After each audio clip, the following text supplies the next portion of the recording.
Price Lord. இன்றைக்கி நம்ம என்ன விஷயத்தை குறித்து பார்க்கலான்னு சொன்னால், கர்த்தர் வந்து ரெண்டு, அது பழைய ஏற்பாட்டிலேருந்து ஒன்று, புதிய ஏற்பாட்டிலேருந்து ஒன்று, அப்படி ரெண்டு காரியத்தை எடுத்து இன்றைக்கி நம்ம பார்க்கலாம்.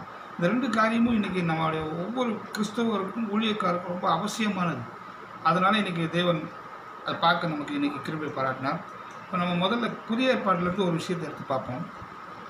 புதிய ஏற்பாட்டிலேருந்து இயேசு கிறிஸ்து வந்து கெத்செமனி தோட்டத்துலேருந்து வெளியே வருவாங்க இல்லைங்களா, நைட்டு, அதாவது கடைசி ராவிலிருந்து முடிச்சப்புறம்.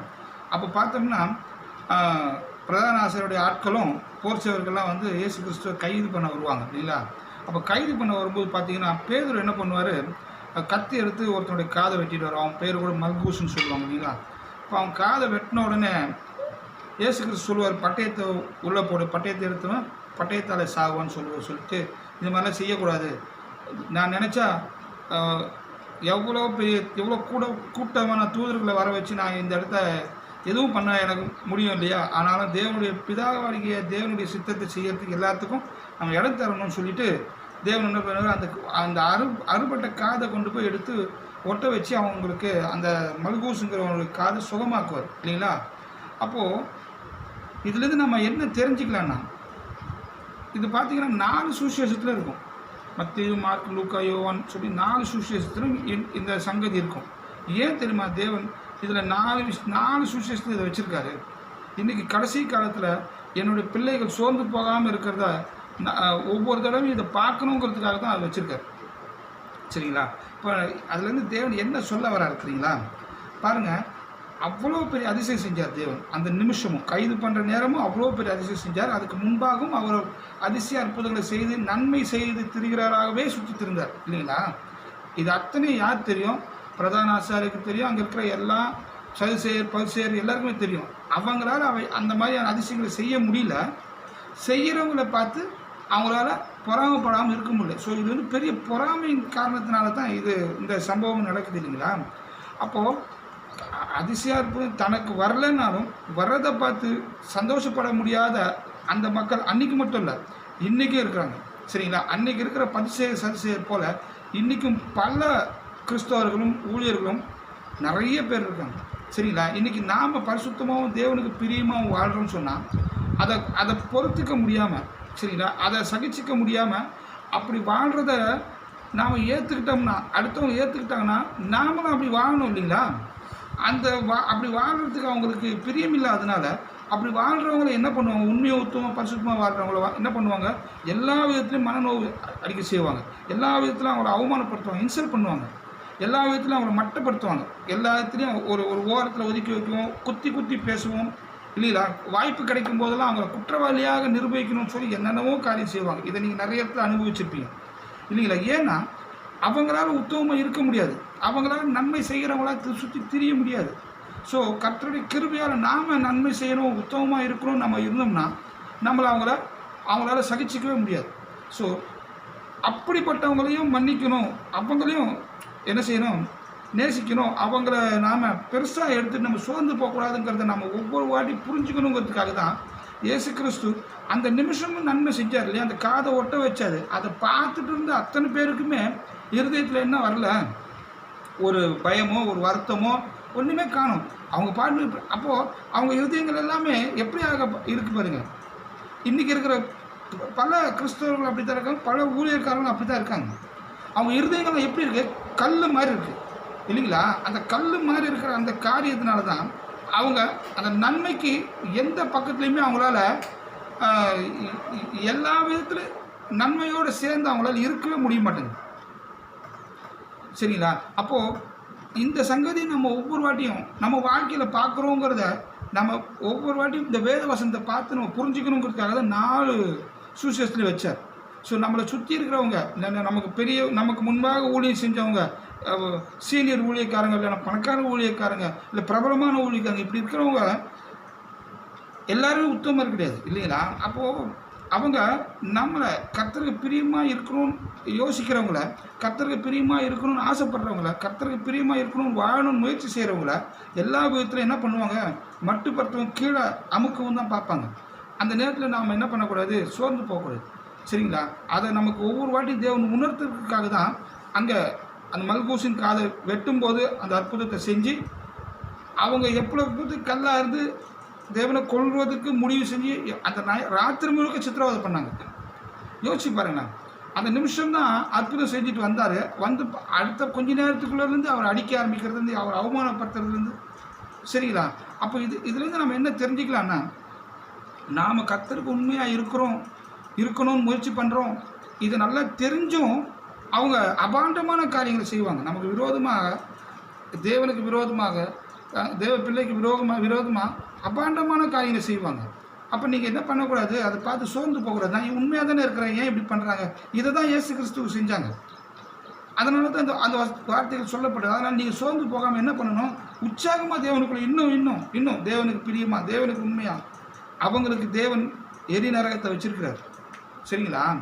கண்டிப்பாக தப்பை விடவே மாட்டார். கர்த்தருடைய பிள்ளைக்கு விரோதமாக துணிகரமாக செய்கிறவங்கள என்ன செய்ய மாட்டார், தப்பை விடவே மாட்டார். அதனால் நீங்கள் சோர்ந்து போகாமல் உற்சாகமாக தேவனோடு இருங்க, உற்சாகமாக தேவனுக்குள்ளே இருங்க, உற்சாகமாக தேவனால இருங்க. தேவன் வழி நடத்துறதுனால நீங்கள் ஒவ்வொரு காரியம் செய்கிறவங்களா இருங்க. மாம்சத்துக்கு எங்கேயும் இடம் கொடுத்துடாமல் இருங்க. அப்போ கர்த்தர் உங்களை மிகப்பெரிய அளவில் ஆசீர்வதிச்சு தேவன் உங்களை மென்மேலும் உயர்த்துவார். சரிங்களா? இன்னொன்று, ரெண்டாவது காரியம் பழைய ஏற்பாட்டிலேருந்து நம்ம பார்க்குறது என்னென்னா, அபிரகாம் ஐயா வந்து தேவன் என்ன செஞ்சாங்க, அழைச்சாங்க இல்லைங்களா? அப்போது வரும்போது யாரையும் கூட கூப்பிட்டு வந்தாருன்னா, லோத்தையும் கூட கூப்பிட்டு வந்தார். சரிங்களா? இப்போ லோத்து வந்தார் பாருங்கள். அபிரகாம் ஐயா கூட எவ்வளோ காலம் பயணித்தார் இல்லைங்களா? ஆனாலும் ஒரே ஒரு சந்தர்ப்பம் வந்துச்சு. அந்த சந்தர்ப்பம் வந்த உடனே பிச்சுட்டு ஓடிட்டார் இல்லைங்களா? இப்போது அவர் வந்து சித்தப்பா இல்லைங்களா? அப்பா தானே, அப்பா கூடயே வந்தவர். ஒரு பிரச்சனை வருது, அங்கே ஒரு இடத்துக்காக ஒரு பிரச்சனை வருது அப்படின்ன ஒன்று என்ன சொல்லியிருக்கலாம் யோசிச்சு பாருங்களேன். இத்தனை காலம் ஒன்றா இருந்தவர் அபிரகாம்ன்ற அற்புதமான மனுஷர் கூட இப்போ யோசிச்சு பாருங்களேன். நாம் அவர் கூட இருப்போமானா நமக்கு எந்த விதமான சுச்சுவேஷனில் நம்ம என்ன செய்வோம்? கண்டிப்பாக அவரை விட்டு பின்னாடி போகவே மாட்டோம். இருந்தாலும் பரவாயில்ல, ஏன்னா இருக்கிற அவனை யாரெல்லாம் தொல்லை பண்ணுறானோ அவனெல்லாம் நம்ம அமுச்சு விட்டுடலாம், நம்ம நிம்மதியாக இருக்கலாம், அப்படி சொல்லுவோமா இல்லையா? அப்போது தரிசனத்தோடு இருந்த அபிரகாம் ஐயா எவ்வளோ நிதானமாக நடந்துக்கிட்டார் பாருங்க. தரிசனமே இல்லாத ஒரு லோத்து கூடவே பயணித்து, ஆமாங்களா, கூடவே இருந்தோம். அந்த தரிசனம் இல்லாத தேவ பயம், என்ன சொல்கிறது, தேவ சித்தத்தை உணராத ஒரு செயல் செய்கிறவராக இருந்ததுனால என்னாச்சு, ஒரு வாய்ப்பு கிடைச்ச மாத்திரத்தில், கரெக்டுங்களா? இப்போ அவர் சொல்கிறாரு, நீ இந்த பக்கம் போனால் நான் அந்த பக்கம் போகிறேன்னு சொன்ன உடனே பிரித்து போயிட்டு இருப்பாங்க. நீங்கள் நினச்சிக்கலாம் அபிரகாம் ஐயாவுக்கு கோவம் வந்து அமிச்சார். இல்லை, அப்படி பார்த்தோம்னா அந்த 5 ராஜாக்கள் வந்து சோதம் குமாரை பிடிக்கும்போது லோத்தை மீட்கிறதுக்கு உடனே புறப்பட்டு போனார் இல்லைங்களா? தாமதம் இல்லாமல் புறப்பட்டு போய் அவனை காப்பாற்றி கூட்டு வந்து விட்டுட்டு வந்தார். அப்போ அவர் கோவப்பட்டுலாம் இல்லை, வேறு வழி இல்லை. அதாவது கர்த்தர் அவங்கள பிரிக்கிறார். ஏன்? தரிசனம் இல்லாதவன் தரிசனம் இருக்கிறவரோ இருந்தால் அது சரியாக வராது. அது மனபாரமாகவும் மன உளைச்சலாகவும் தரிசனத்துக்கு தடையாக தான் இருப்பாங்க. சரிங்களா? அப்போது இன்றைக்கி இதுலேருந்து நாம் என்ன தெரிஞ்சுக்கலான்னா, தரிசனம் உள்ளவர்களாக நமக்கு, இல்லைன்னா தரிசனம் உள்ளவராக ஒரு ஊழியக்காரனுக்கும் ஒரு கிறிஸ்தவனுக்கும் கூட நம்ம கூட பயணிக்கிறவங்க நமக்கு பிடிக்குமா இருக்கும். நாம் எவ்வளவோ செய்வோம். ஆனாலும் பாருங்கள், தரிசனம் இல்லாத அந்த மனுஷனுங்களுக்கு நாம் செய்கிற ஒரு சின்ன காரியம் அவங்களுக்கு ரொம்ப பெரிய தப்பு பண்ணிட்ட மாதிரியும் ரொம்ப பெருசாக பேசுவாங்க. நீங்கள் இருந்தாலும் இப்படி பண்ணியிருக்கக்கூடாது. மனுஷன் ஏதாவது ஒரு தப்பு செய்வாங்க. ஆனால் கர்த்தரோடு இருந்து கர்த்தரோடு பேசி கர்த்தரோடு வழி நடக்கிறோன்னு நல்லா தெரிஞ்சும் நாம் செஞ்ச ஒரு சின்ன தவறுக்கு மிக பெருசாக குறை சொல்லுவாங்க.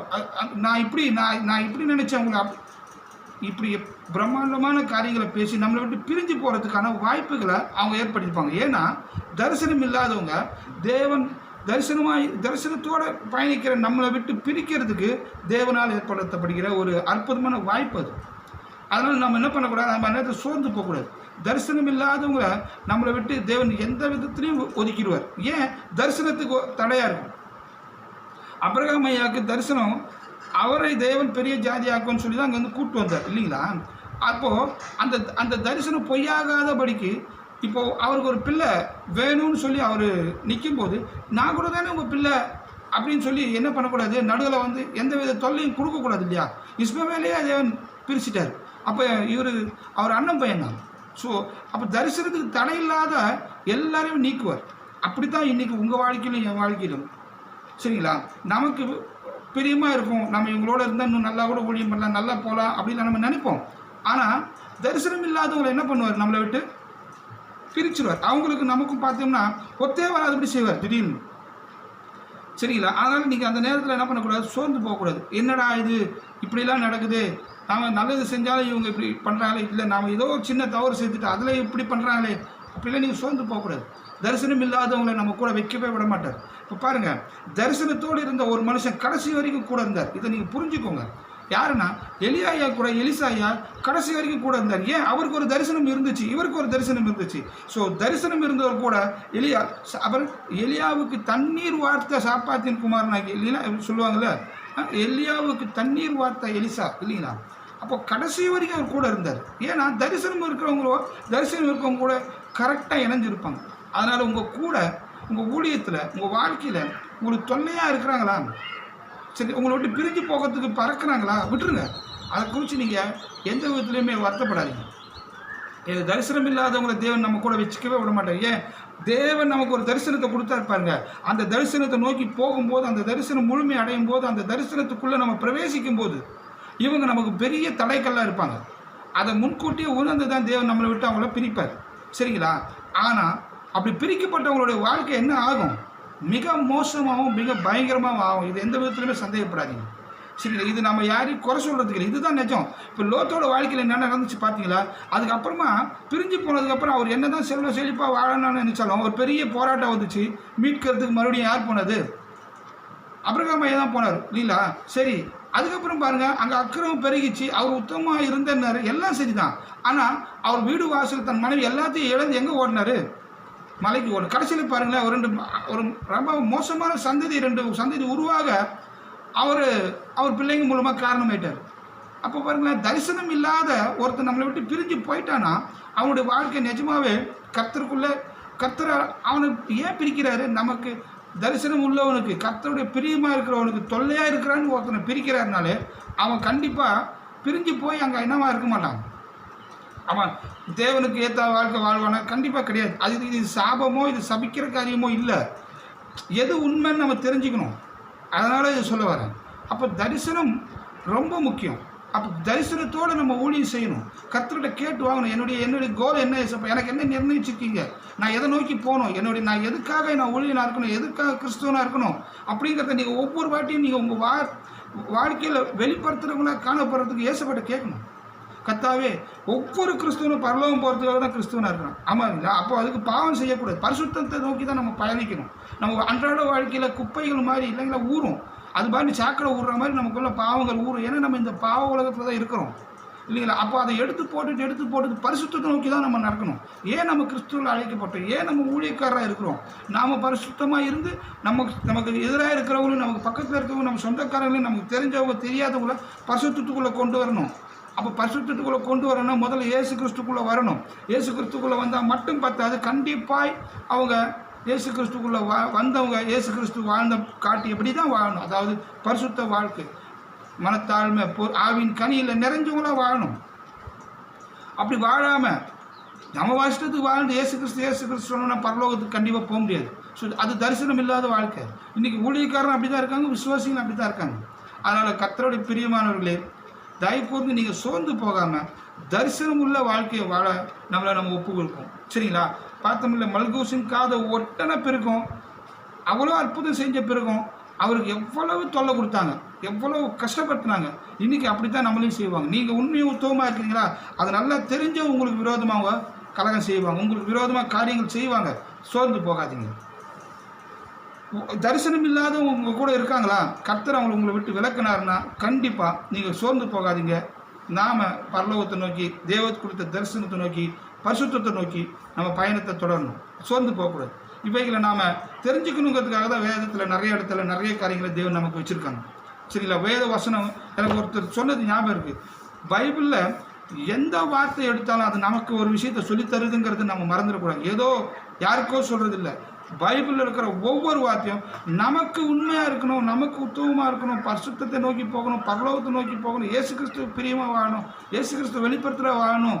அதுக்கு உதவி செய்யறதுக்கும் அதுக்கு நமக்கு பல விதத்தில் துணையாக இருக்கிறதுக்கு தான் வேத வசனங்கள் இருக்குது. அப்போ ஒவ்வொரு வசனமும் நமக்கு ஏதோ ஒரு சங்கதியை, ஒரு செய்தியை சொல்லுதுங்கிறத நம்ம மறந்துடவே கூடாது. சரிங்களா? நம்ம அழகாக இருக்குன்னு படிக்கிறோம், அற்புதமாக இருக்குன்னு படிக்கிறோம், மற்றவங்களுக்காக படிக்கிறோம் அப்படிலாம் இல்லை. அது எனக்கு ஒரு விஷயம் சொல்லுது அப்படிங்கிறத உணர்ந்து படிக்கணும். சரிங்களா? இன்றைக்கி நம்ம கர்த்தருடைய வார்த்தைகளை கேட்டிருப்போம். நிஜமாகவே இது உங்கள் இருதயத்தில் ஒரு நாள் இல்லைனா ஒரு நாள் கிரியை செய்யணும்னு விசுவசிக்கிறேன். பரலோகத்துக்கு நம்ம பாக்கியவான்களாக இருக்கிறதுக்கு இந்த இடையில் வர எந்த சோதனையும் துன்பமும் வேதனையும் எதையுமே நம்ம பொறுப்பெடுத்தாமல் கர்த்தர் சமூகத்தில் நம்ம உண்மையுள்ளவர்களாக காணப்பட நம்மளை இன்னும் கர்த்தர்கிட்ட தாழ்த்துவோம். கர்த்தர் நம்மளை மென்மேலும் உயர்த்துவார். Praise the Lord. அல்லேலூயா.